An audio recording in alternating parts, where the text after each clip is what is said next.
फटा कपड़ा पहनेंगे लेकिन माँ को अच्छा कपड़ा पहनाएंगे। माँ बाप को चाहने और उससे प्यार करने का मतलब ये है, खुद तो भूखे रह जाएंगे लेकिन माँ बाप को इलाज कराएंगे। अच्छा आप जरा ध्यान को करीब कीजिए, कहिएगा हजरत आप ये तो कह के निकल गए कि गीदड़ चालाक है आदमी से, कैसे चालाक है मुझे समझाइए। हाँ मैं आपको समझा रहा हूँ गीदड़ कैसे चालाक है। सुनिए सुनिए जरा गौर से सुनिए। गीदड़ को मालूम है, गीदड़ को मालूम है कि अगर हम दिन में निकलेंगे तो ये टीडी मिर्जापुर का आदमी मारेगा। मालूम है कि नहीं है? मालूम है, गीदड़ को मालूम है कि अगर हम दिन में निकलेंगे तो ये उड़ीसा का आदमी हमको मार देगा, भद्रक का आदमी हमको मार देगा, ये टीडी मिर्जापुर का आदमी मार देगा, इसलिए दिन में नहीं निकलता है। इतना चालाक है कि जब रात में आप खा पी के और नमाज छोड़ के नरम बिस्तर पे सो जाते हैं तब गीदड़ निकलता है, कहता जाओ तुम लोग बाहर में जाओ अब हम राज करेंगे।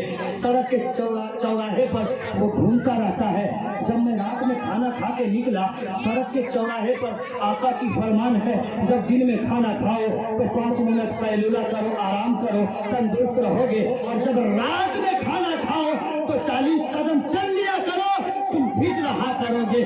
जब मैं इसी सुन्नत को अपनाने निकला, खाना खाया और बाहर जब 40 कदम चलने के लिए निकला तो मैंने गीदड़ को इस तरफ से उस तरफ होते देखा, आपकी जुबान में एपाक से ओपाक होते देखा। मुझे समझ में नहीं आया आखिर मामला क्या है।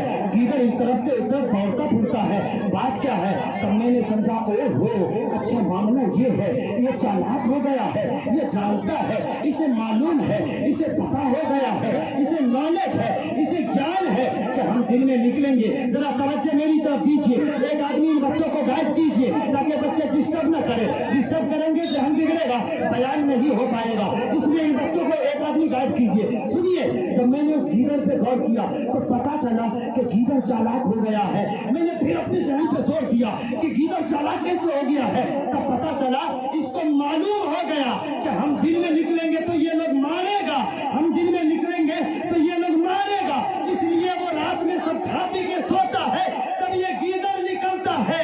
मैंने सोचा या अल्लाह मुसलमान कितना बेवकूफ है, ये जानता है सजदा छोड़ेंगे पिटाई होगी, नमाज छोड़ेंगे पिटाई होगी, हज न करेंगे मार होगी, ज़कात न देंगे जहन्नम जाएंगे, माँ बाप को तकलीफ देंगे तो जहन्नम में हमें जहन्नम में दाखिल कर दिया जाएगा। फिर भी मुसलमान नमाज छोड़ता है, फिर भी वो रोजे छोड़ता है, फिर भी हज न करता है, फिर भी ज़कात न देता है, फिर भी माँ बाप को थप्पड़ मारता है, माँ बाप को सताता है। और कितने लोग तो दुनिया ऐसे हैं, आपको मालूम है कितने लोग ऐसे हैं अपने माँ बाप को बहुत तकलीफ देते हैं। अल्लाह अकबर, ऐसा कभी मत कीजिएगा प्लीज मेरे दोस्त। मैंने इससे पहले भी बताया था ना, आप जलसे जुलूस बहुत मर्तबा सुनते रहते हैं। माँ बाप को अल्लाह अकबर कभी ना सताइए। अगर माँ ने आपके लिए एक मर्तबा अपने दिल से बददुआ कर दिया तो आप जितना भी नेक काम कर लीजिए दुनिया आखिरत सब आपके तबाह बर्बाद हो जाएंगे। लेकिन अल्लाह का करम है कि माँ के सीने में अल्लाह ने वो दिल दिया है कि माँ बददुआ करती ही नहीं है, माँ बददुआ करती ही नहीं है।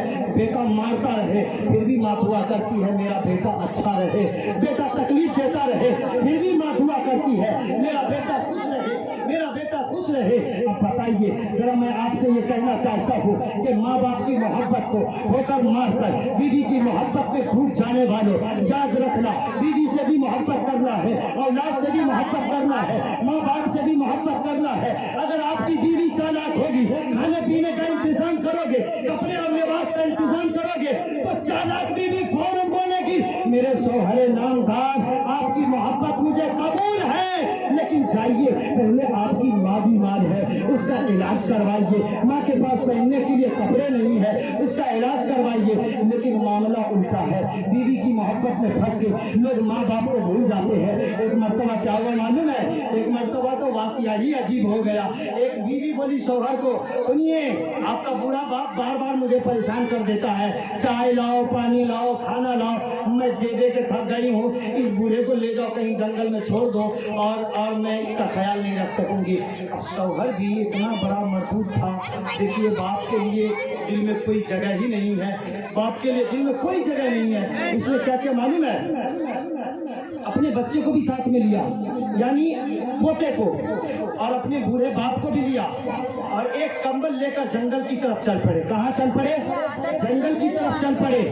جنگل کی طرف پہنچے، وہاں جا کے باپ کو چھوڑ دیا۔ اب بوڑھے باپ کو چھوڑ دیا، اور اس بوڑھا کا یہ پوتا اور یہ نوجوان اپنے بیٹے کے ساتھ، یعنی یہ اپنے چھوٹے بیٹے کے ساتھ لوٹ رہا ہے۔ تو چھوٹا بیٹا جواب دیتا ہے، میرے پاپا جان آپ تو لوٹ کر چل دیے، بوڑھے ابا کو آپ نے مکمل کمبل کیوں دے دیا؟ آدھا کاٹ لیجئے نا۔ تو باپ نے پوچھا، میرے بچے تم اتنے چھوٹے ہو، کیسی باتیں کر رہے ہو؟ چھوٹے بچے نے کہا، ہاں پپا مجھے معلوم ہے آپ کو غلط محسوس ہوگا، آدھا کمبل کاٹ لیجئے۔ کیوں؟ باپ نے پوچھا کیوں؟ تو نادان بچے نے جواب دیا، اے میرے والد گرامی، میرے ابا جان، آج آپ اپنے بوڑھے باپ کو چھوڑ کے جنگل میں جا رہے ہیں، کمبل صرف دے کے جا رہے ہیں، آدھا کمبل کاٹ لیجئے تاکہ کل کو آپ بوڑھے ہو جاؤ گے تو وہی آدھا کمبل میں بھی دے کے آپ کو جنگل میں چھوڑ دوں گا۔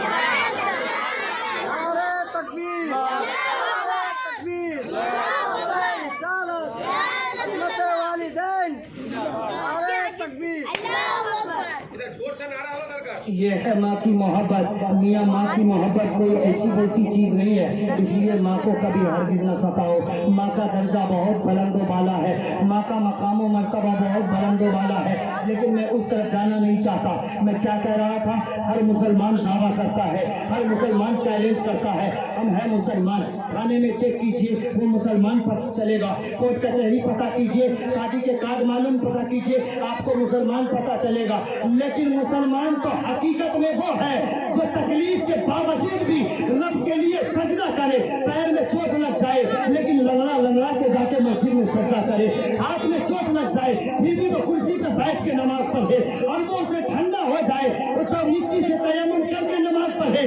جب بندہ ایسا کرے گا تو جو نماز نہیں پڑھتا ہے اس کے لیے تھانہ گواہی دے گا، یہ مسلمان ہے، کورٹ گواہی دے گا، یہ مسلمان ہے، کچہری گواہی دے گا، یہ مسلمان ہے، سپریم کورٹ گواہی دے گا، یہ مسلمان ہے، ہائی کورٹ گواہی دے گا، یہ مسلمان ہے، بستی کا سردار گواہی دے گا، یہ مسلمان ہے۔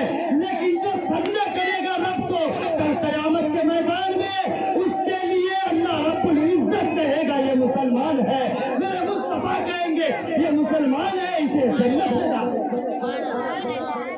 مسلمان تو حقیقت میں وہ ہے میاں جسے کل محشر میں میرے مصطفیٰ کہہ دے کہ یہ مسلمان ہے، میرے مصطفیٰ کہہ دے کہ یہ مسلمان ہے۔ اچھا، اور تعجب کی بات سنیے گا، میں نے قرآن پاک کی آیت مقدسہ پڑھی، یا ایھا الذین آمنوا اتقوا اللہ وکونوا مع الصادقین، اے ایمان والو اللہ سے ڈرو اور سچوں کے ساتھ ہو جاؤ۔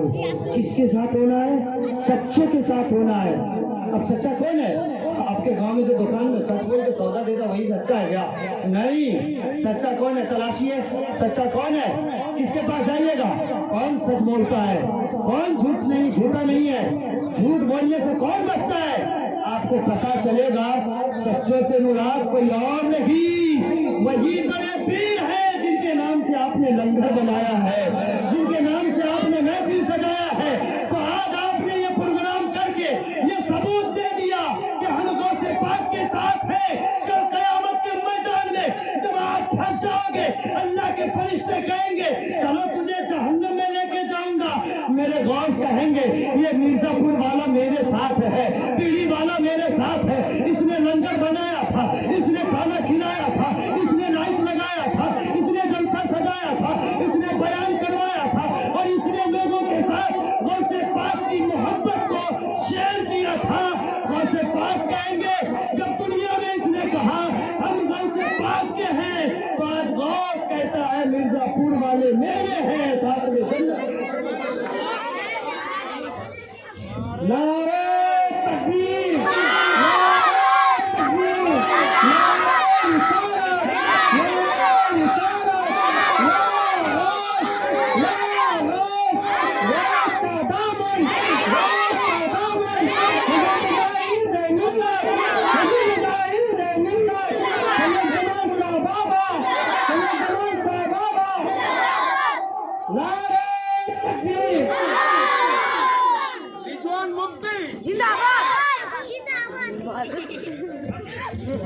بہت محبت ہے ماشاءاللہ. سنیے, یہی بہت بڑی بات کہ آپ سن لے رہے ہیں, آپ سن لے رہے ہیں. معلوم ہے ماشاءاللہ اللہ رب العزت ہمارے دادا کو مکہ مدینہ کا سفر آتا تھا. بولو آمین, بولو آمین. ہمارے دادا مکہ مدینہ کا سفر اللہ رب العزت ان کے نصیب میں عطا فرمائے. یہ مکہ جائیں, مدینہ جائیں, اور جب رسول